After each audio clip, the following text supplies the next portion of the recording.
welcome Michael up here to the podium, our second Texas Longhorn. We'll start over here with questions on the left side of the room. Good afternoon, Michael.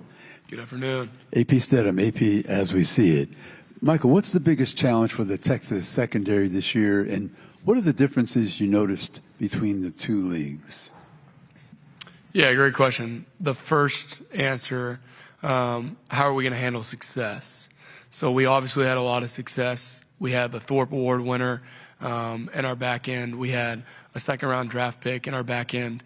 Then we had a couple guys returning. So how are we going to handle success? And are we going to be complacent with that success, or are we going to raise the bar and raise the standard? And what I'm always trying to do is I'm trying to raise the standard and understand that there's a bar, and we got to reset that every single year to keep chasing greatness. Because at the end of the day, if you want your name to be remembered, you got to keep going and keep doing more.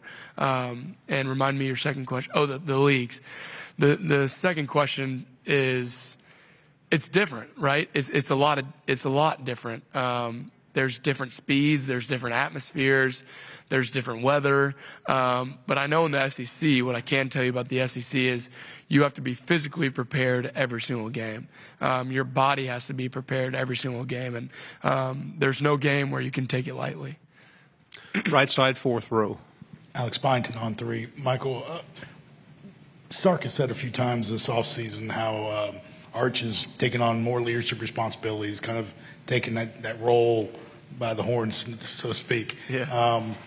Just how have you seen that? And is there an example where you came away maybe impressed of where he's making those strides?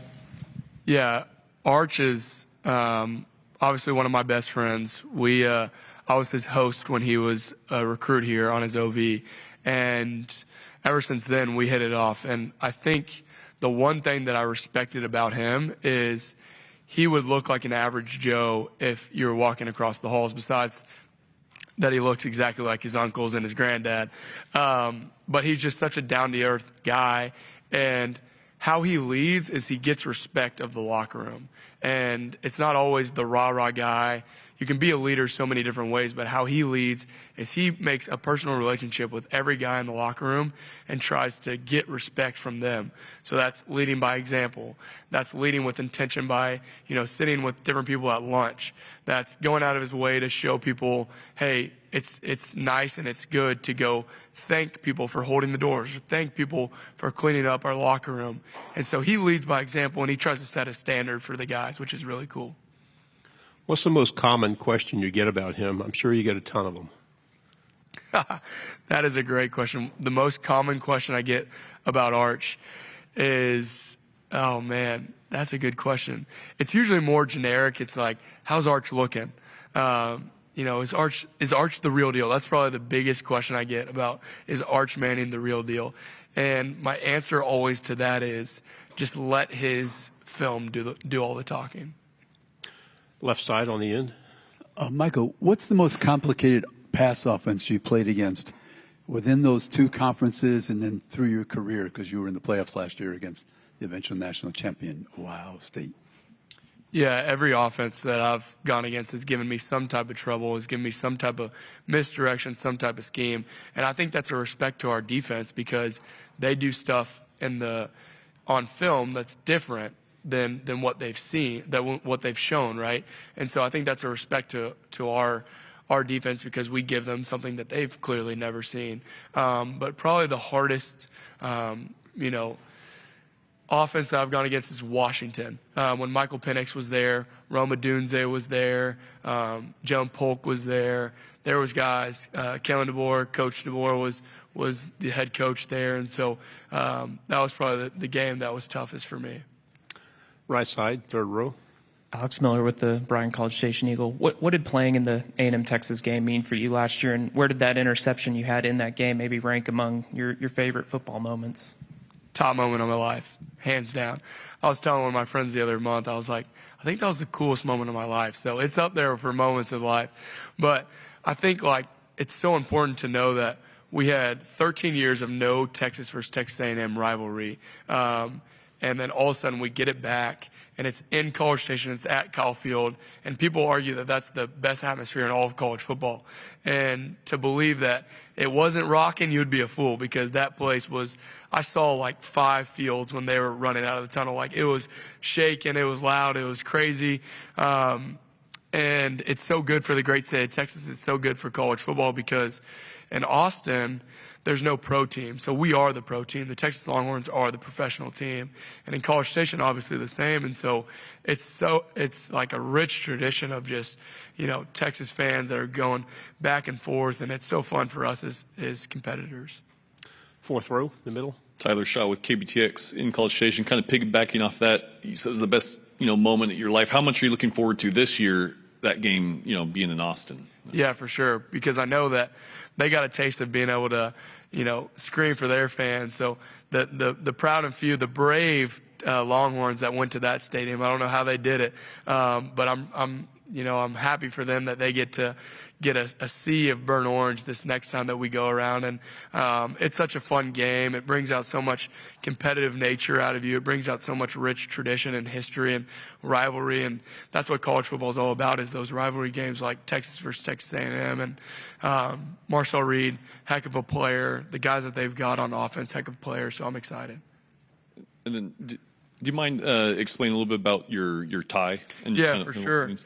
So my tie, the Texas floods happened this past week, and Camp Mystic is a girls' church camp that was impacted pretty seriously. And so all these initials are all the victims at Camp Mystic that lost their lives in the tragic flooding this past weekend.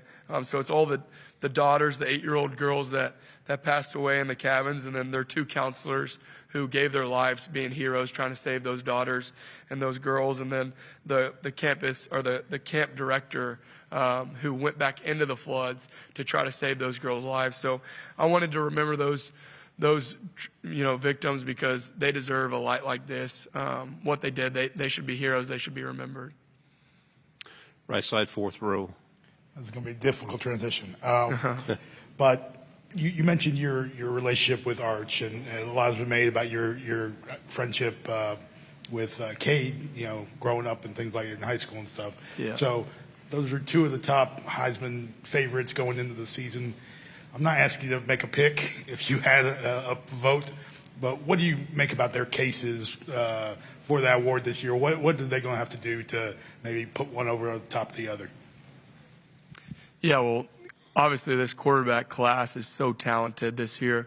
All the quarterbacks in the SEC are really talented alone, but bringing in guys like Cade Klubnik, it makes this roster, this class of quarterbacks so unique, so competitive, a lot of juice.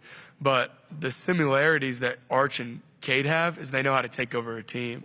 And they know that the team embodies their personality. And so both of them walk on the field, and it's like, all right, it's game time every single time they step on the field. And that's why I respect, both of those guys, because they have that sense of competitiveness that it's like, all right, nobody can stop me. It's really inspiring. Left side, third row. Michael, you played against Ohio State last year, and Jeremiah Smith. What were your impressions of him, and how does he rank maybe in the athletes you've competed against? I can't even rank him yet because I got to play him again. But what he does on that football field, it doesn't seem like a real human's doing that, because he's just so unique. He's inspirational and all the talent, and he's still only 19 years old.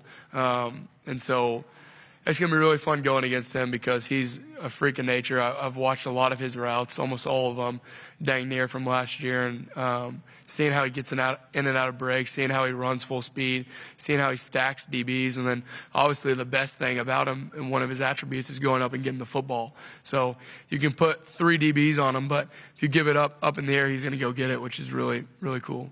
Final question over here on the right. Ask Anthony this, but when did you know Colin Simmons was going to be special, and what is one eye-popping moment for you? You're just kind of like, wow. The second that he stepped on campus, I knew Colin Simmons was going to be a guy. He's one of those guys where coming in that he's a 3-year and out first round type of guy, and I don't want to put too much pressure on him, but I know that's his expectation for himself. One of the plays was, he wears this long towel in practice. It's one of like a shower towel. And I'm like, oh, what is this guy doing?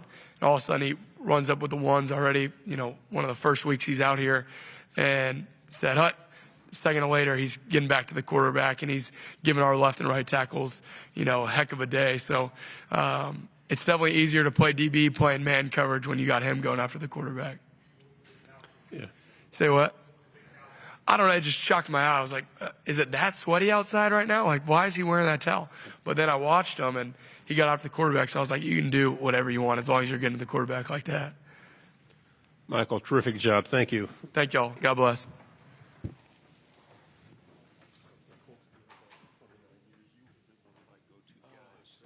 Everything that Arch is doing.